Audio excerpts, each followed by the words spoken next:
Everyone, welcome back to part 2 of the Three Lakes Ranch treasure. We're going to get weird with this episode. In this episode, we're specifically going to talk about something that is very contentious in the world of treasure hunting, history, and archaeology. But what's crazy about it is that this is a very important part of the Three Lakes Ranch treasure story. And I'll tell you why. It's an engaging, interesting, twisted, weird part of this all. And that's why I think I need to do part 2 on the Peralta Stone Tablets. The way they work into this story is straight up friggin' crazy. Maybe you believe in the Peralta stones, maybe you don't. I just wanted to lay the groundwork here, and let's do a little bit of background information. So of the original stone tablets, there are 3 of them. 2 of them are rounded rectangular red sandstone tablets with carvings in them. And there's also a red quartzite one called the Latin Heart that is in a heart shape. This Latin Heart actually fits into a sunken recess on the back of one of the other 2 tablets. Now, the discovery of these is murky. We do know that it happened in Arizona, near the main highway between Apache Junction and the foothills of the Superstition Mountains. The person who discovered them's name, we don't remember. Some people say it's Jack. Nobody really knows. And they say that they were found in 1956 or 1952, or some people say 1949. Part of the reason why there's differing opinions about these tablets is because there's not a really clear line of custody or evidence of where exactly they came from. Another thing you should know is that the 2 original tablets with the heart inserted do line up to create a map. The kind of map is known as a post-road map. This was used extensively in Spain and Mexico during the Spanish-American War. These stone tablets are currently found in the Arizona State Museum, along with a 4th stone tablet. This tablet is similar in size and shape to the 2 red ones, but it is made of a white type of stone, and on it is a carving of a Spanish priest who's assembling the other 2 tablets and looking at the map that they create. On the reverse of that tablet, there's a horse carved and the Spanish words, "To find the gold, you must find the heart." Now, I am going to go back and say that I'm leaning towards that these are hoaxes or fakes because of a couple reasons I'll get to. But at the end of the day, I have no idea. I can't say one way or another because they are really ridiculously interesting. There's literally a treasure map on them. There's, mystery surrounding where they're found. I find them fascinating whether they're real or not. And how they play into our story is actually a different interpretation than most people take of the Peralta stones. They're called the Peralta stones after a family, a very rich Mexican family known as the Peraltas. There were rich Peraltas that owned a cattle ranch near Oakland, California during the Mexican-American War. And Pedro de Peralta was a governor of the Spanish territory that is now modern-day New Mexico. In fact, he was responsible for founding the city of Santa Fe. In Arizona, however, there really aren't historical accounts of powerful Peraltas. Therefore, giving the stones the name of the Peralta stones is also a little bit ambiguous historically. And if you've heard of these stones before, you've probably heard about them in relation to a totally separate treasure story, such as the Lost Dutchman's gold mine. The Lost Dutchman's mine is one that is rumored to be in the Superstition Mountains, that it was found by a Dutchman named Jacob Waltz or something of that sort.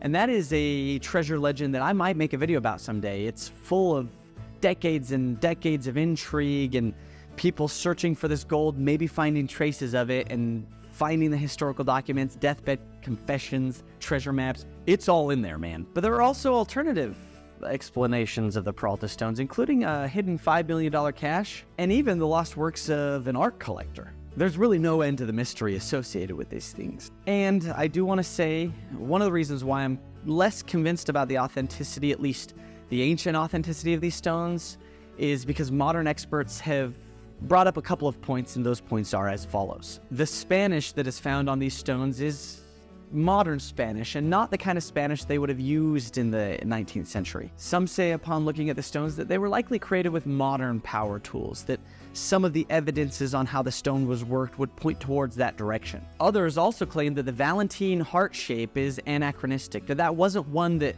Spaniards would have used at that time. It's a more modern symbol. But the thing is, none of that actually matters for what we're talking about. None of that comes into play in the Three Lakes Ranch treasure. And that's the thing that blows my mind the most, is that there was a person who believed in the Peralta stones, a person who had actually studied these stones for the better part of a decade, who had looked at these stones and tried to line it up to different places in the American Southwest.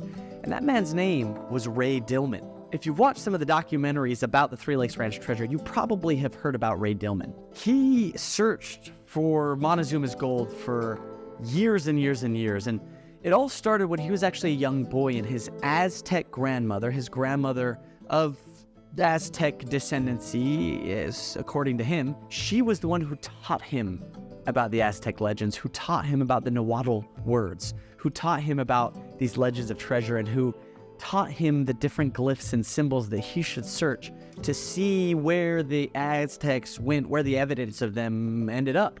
After years of tutelage under his Aztec grandmother, he was ready as an adult to go out and search for the treasure.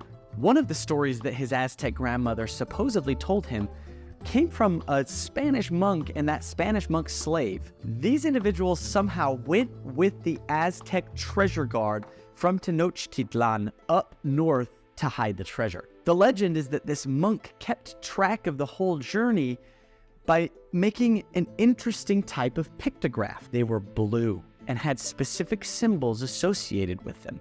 Ray Dillman had been following this trail of blue pictographs his entire life, and using the Peralta stones, he realized that those two paths lined up. Over the course of his research, Ray Dillman came to believe that these Peralta maps were a later copy of that very same path that that monk had created. And whether or not they were authentic, whether or not they were fakes, whether or not they were made by power tools or found in the 50s in Arizona, all of that aside, it doesn't change the fact that Ray Dillman followed the map on the Peralta stones directly to Johnson Canyon near Kanab. That same exact canyon where Freddie Crystal had found his steps and his cave, the same canyon of the 7 mountains, the same canyon where Levi Young snapped a picture of that spiral petroglyph, that was the canyon in which Ray Dillman showed up one day following his map. And the funny thing is, Ray Dillman had never heard any of those stories before, which is why I find it particularly incredible that Ray Dillman showed up not just into Johnson Canyon,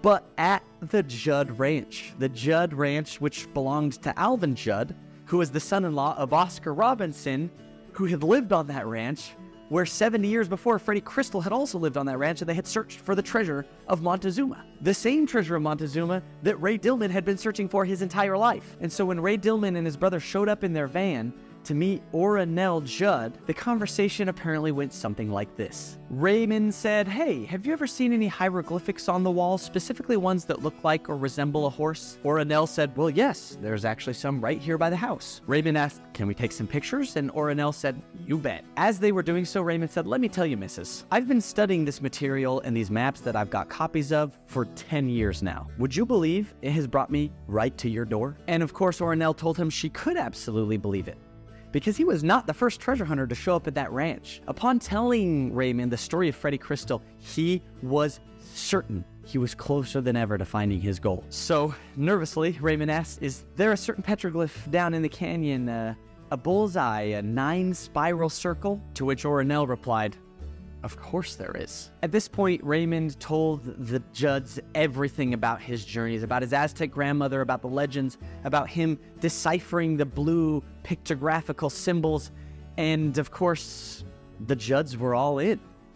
They had grown up hearing treasure stories. Ornell's husband, Brent, soon returned home and heard about everything that Raymond had to say, and he was ready to search for the treasure. The Judds, you see, had been raised on treasure hunting tales.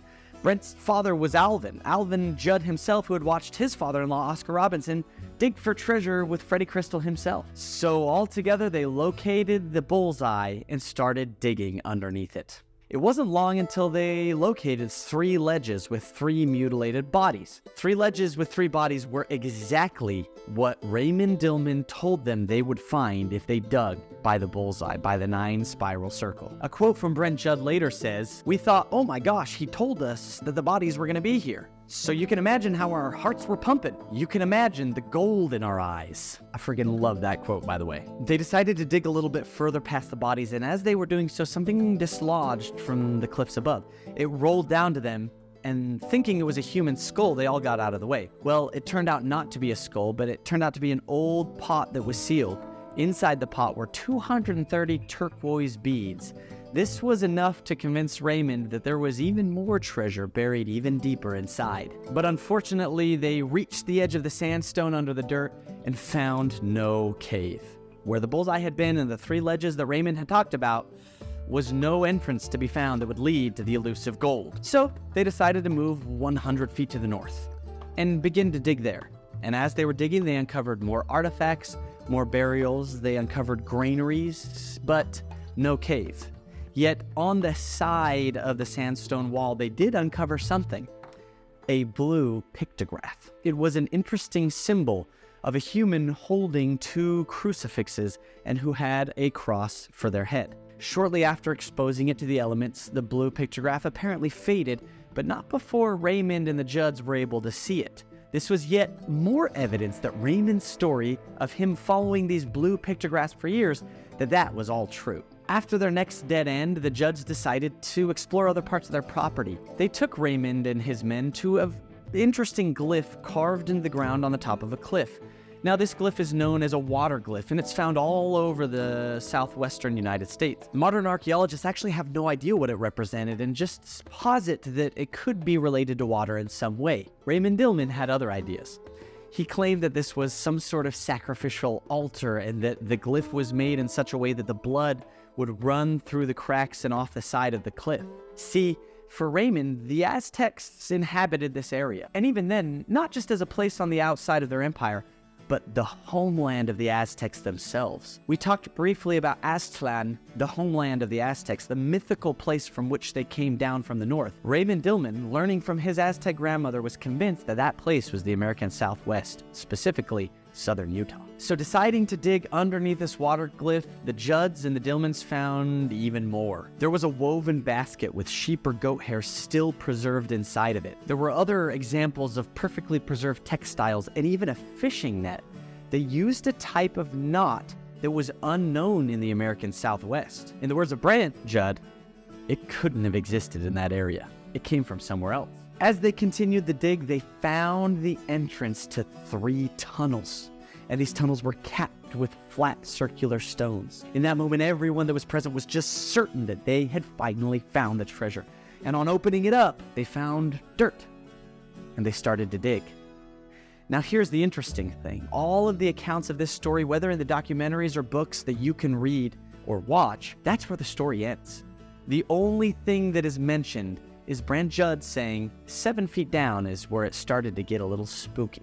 Now, I'll tell you why it was a little bit spooky in a second, but not before telling you how this section of the story ends. Now, there are a couple of different accounts of why the Judds and the Dillmans parted ways. The Judds claimed that some of the workers and diggers of the Dillmans were stealing artifacts and selling them on the black market. The Dillmans, on the other hand, say that it was the Judds who broke their agreement and kept the artifacts for themselves. And if you can't imagine bad blood existing because of some pottery and turquoise beads, you'd actually be surprised at some of the very normal-looking pots and mugs and bowls and arrowheads, the kind of dollar amount those things can have. In fact, there was a whole industry back in the late 1800s and early 1900s of pot hunters. I think I've talked about it before that my own great-great-grandfather used to dig up ancestral Puebloan graves around Cortez, Colorado. But I am glad for his descendants, my distant cousins, who decided to take all those artifacts and rebury them in the desert. But it's an old story in the American Southwest. People find artifacts, they sell them, and I do want to make it very clear that according to my research, the Dillmans were always more interested in the historical, familial, and even spiritual aspects of any of the artifacts that they found. They were never out there to get rich. They had always thirsted after knowledge, not gold. So Raymond was heartbroken. He felt that he had been close to finally reaching the goal. The thing that he had been searching for his entire life was just barely out of reach. Unfortunately, Raymond Dillman didn't live long after that account. He was already an old man by the time that he worked with the Judds, and he never saw the dream of finding that elusive Montezuma's treasure. To this day, his descendants actually make documentaries. The Dillmans are quite active in the treasure hunting space and appear on the History Channel often to talk about Three Lakes Ranch and the treasure of Montezuma. I hope that Raymond is up there somewhere knowing that his descendants are following in his footsteps, that his treasure hunting didn't come to nothing, that he inspired another generation to seek out the legends of the past, the present, and the future. This episode I actually want to dedicate to people like Raymond Dillman, people who have a dream and spend their whole lives searching for it, people who maybe don't have that Indiana Jones movie ending to their story, but nevertheless had countless adventures along the way. Those are the sorts of things we live for, and I want you to remember that if you're ever trying to get involved in any of this world. And also remember to be respectful of the cultures that you come in contact with. But anyway, let me tell you about why, digging 7 feet down this tunnel, it became spooky. It's because it was not empty. And none of the documentaries will tell this. I actually don't know if this information has ever been released. I came to understand this little bit of information through Lon Child, who I interviewed personally, who I'll probably interview for a podcast on this channel, the owner of Three Lakes Ranch, that told me all of his personal stories to my face, which I will talk about in the next episode, part 3. He told me this fact that at the bottom of that tunnel, the Dillmans and the Judds found a 5th stone tablet. And that stone tablet led straight to Three Lakes Ranch. Thanks for listening, everybody. Please like and subscribe. Remember that you can get the ebook on Patreon. And I'm Levi, and this is Outlandish. I'll see you for part 3. All right, everybody. As a short little thing that I got to tell you about, just to tack onto this video, something crazy has happened since I filmed it. I was in Kanab. I happened to be in Kanab, and met somebody that I happened to meet for no predetermined reason, who put me in contact with Dan Dillman himself. And I sat down and had a whole conversation where he was able to explain and rectify and just give me more details about a lot of the stuff from this video. So there's actually going to be 4 parts instead of 3 parts to this Three Lakes Ranch, series. And stay tuned, because I talked to the man, the myth, the legend, the star of the hit History Channel TV show, Dan Dillman himself. So that's pretty freaking cool.